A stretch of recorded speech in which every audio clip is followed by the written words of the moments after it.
गोजोन फुंबिलि बयनिसिमबो बर' इनसाइट 24 आव नोंथांमोनखौ बरायबाय। नोंथाङा बर' रावजों सानफ्रोमबोनि बर' खौरां, सोलोंथायारि, थुलुंगायारि आयदा आरो गोनां फोरमायथि मोनबाय थागोन। दिनैनि फुंबिलिनि खौरांखौ आं नोंथांमोननि सिगाङाव फरायथिनो लादों। आसा खालामो नोंथांमोना खौरांखौ जोबजासे खोनासंगोन। गिबि खौराङावनो दङ प्रमद बर' आबसुनि दैदेनगिरिफोरा दिल्लीयाव अमित शाहखौ लोगो हमदों।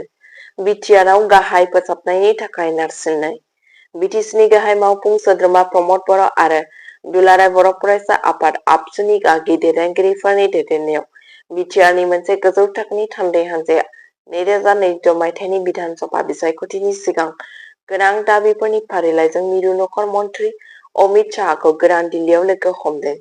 सुबुंफोरा बुङो दि बिटिआरनि दैदेनगिरिफोरा गागि दैदेनगिरि रन्जन दैमारिजों लोगोसे शाह the national democratic front of Bodoland एनडिएफबीनि सोद्रोमाफोरखौ हगारनो खावलायदोंमोन। मिरु नखर मन्थ्रिया बिथांमोनखौ खोथा होदोंमोन दि बे बिथिङाव राहा लानाय जागोन। थान्दै हान्जाया मिरुखौ फैगौ मौसुमि जथुम्मायाव 125 थि संबिजिरारि सोदांनाय बिलखौ लाबोनो आरो पास खालामनोबो खावलायदोंमोन। बे बिलआव बिटिआर गोरोबथानि 4.3 दफाखौ लाफानाय जादों। बिथांमोनहा ओनसोलाव मोजां राङारि मददनि थाखाय दफा 280 खौ मावफुंनो खावलायदोंमोन। गुबुन दाबिफोरनि गेजेराव बिथांमोनहा बिश्वनाथ आरो सनितपुर जिल्लानिफ्राय बांसिन गामिफोरखौ बिटिआरआव सोफादेरनाय, कार्बि आंलं बर' कछारी सुबुंफोरनि थाखाय हाजोआरि जिल्लाफोरनि तामान आरो कार्बि हारिनि थाखाय शेड्युल्ड ट्राइब हायेन बिमुं होनो दाबि दैखांदोंमोन।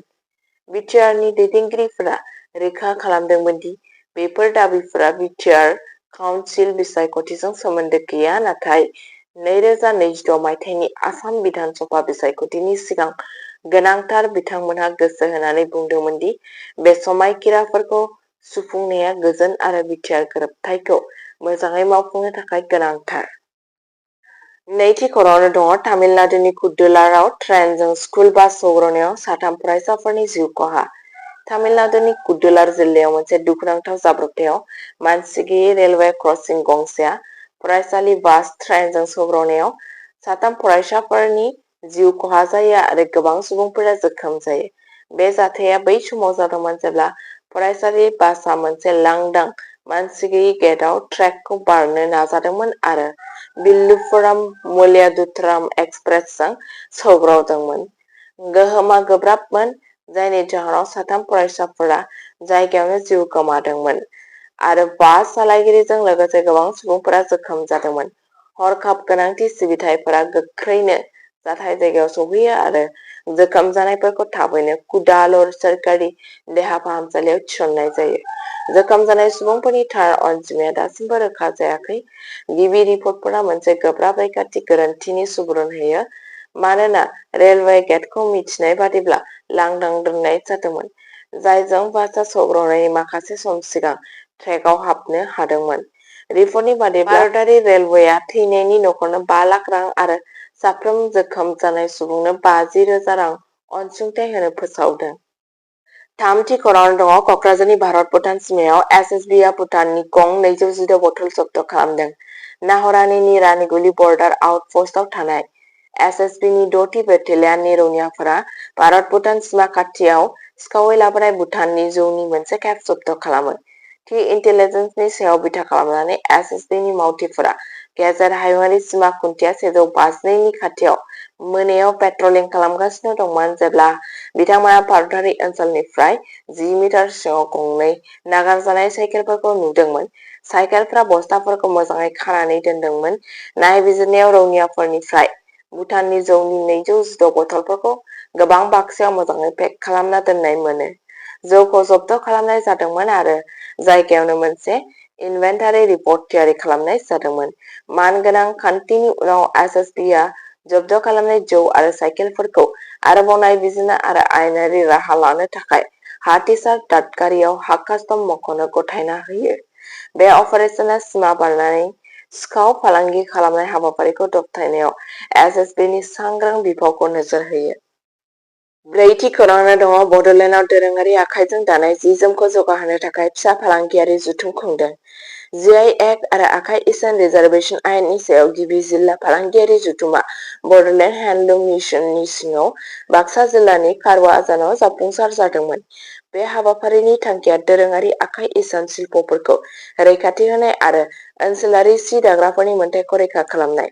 बेयो बड'लेण्डनि इसान उनमोनथायखौ संरैखा खालामनाय आरो जौगाहोनायनि राहाफोरनि सायाव सावरायनो थाखाय फालांगियारिफोर, मावख'गिरिफोर आरो स्टेकहल्डारफोरखौ ज' खालामदोंमोन।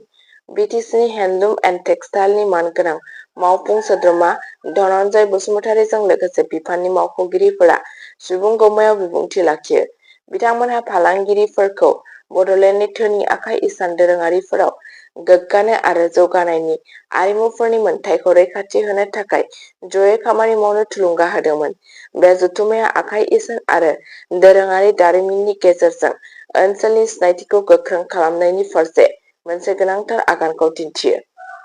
बाथि खौरांनो दङ चिराङाव मुगैथाव बुथारनाय, फिसायखौ हाथुरिजों बुथारदों, दायनिगिरिखौ हमदों। चिरां जिल्लानि काजलगाव पुलिस थानानि सिङाव थानाय कृष्णपुर गामियाव मंगलबारखालि सानजौफुआव मोनसे गिख्रंथाव बुथारनाय जाथाय जादों। जौ लोंनानै फेनाय फिसाय जितु हेम्ब्रम, जाय 35 बोसोर बैसोआ मोनसे फिसा नखरारि दान्थे-बिदान्थेनि थाखाय गावनि बिसि फुदिना हांसदाखौ 33 बोसोर बैसोखौ हाथुरिजों खास्रि-बिस्रि देथारदों। फुदिना हांसदाया सानै गथ'फोरनि बिमामोन।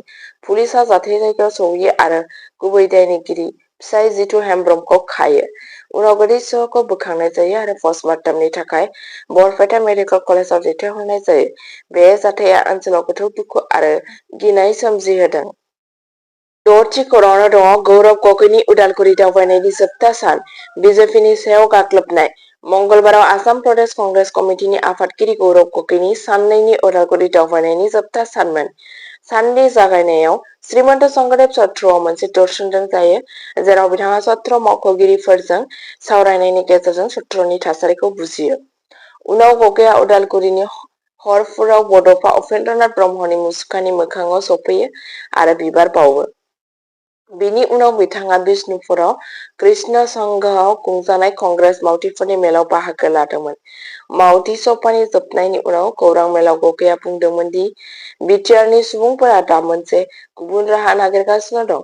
UPPL आरो BPFनि रिमट कन्ट्रलआ हिमन्त बिश्व शर्मानि आखायाव। बिथाङा दागो गोनां मन्थ्रिफोरखौ रैखाथि होबोगासिनो दं। बिथाङा अजद होदोंमोन दि मोसौ खावनाय, कौटि कौटि रांनि जाख्ल'नाय, हा जाख्ल'नायजों लोगोसे बिटिआरनि हा आवग्रिनाय आरो गोरिब आरो हेफाजाब गैयै सुबुंफोरनि सायाव बुलडजार सोलिगासिनो दं। बेयाव लोब्बा थानाय बिजेपि दैदेनगिरि मावथिफोरखौ आबुं रैखाथि होनाय जादों। होखारनायनि सायाव गगैया बुंदोंमोन दि बै सानखालि हा लानाय बिजेपि दैदेनगिरिफोरनि बेरेखायै जेबो नारसिननाय जायाखै, नाथाय गोरिब, खिलनजिया आरो बाङाइ सुबुं अनजिमानि सुबुंफोरनि सायाव बुलडजार सालायनाय जादों। खौरांगिरिफोरनि बेलायावबो गगैया सोरखारनि बिफावखौ सोंखारिनानै बुंदोंमोन दि बिसोरो खौरांगिरिफोरजों रायज्लाया, बिसोरो बिगोमाजों रायज्लायो। आथिखालाव खौरांगिरिफोराबो गावसोरनि रैखाथिनि थाखाय जिंगा सिदों।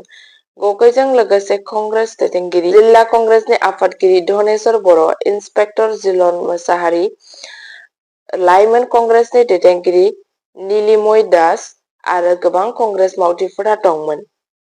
खौरांखौ जोबजासिम खोनासंनायनि थाखाय गोजोननाय थाबाय।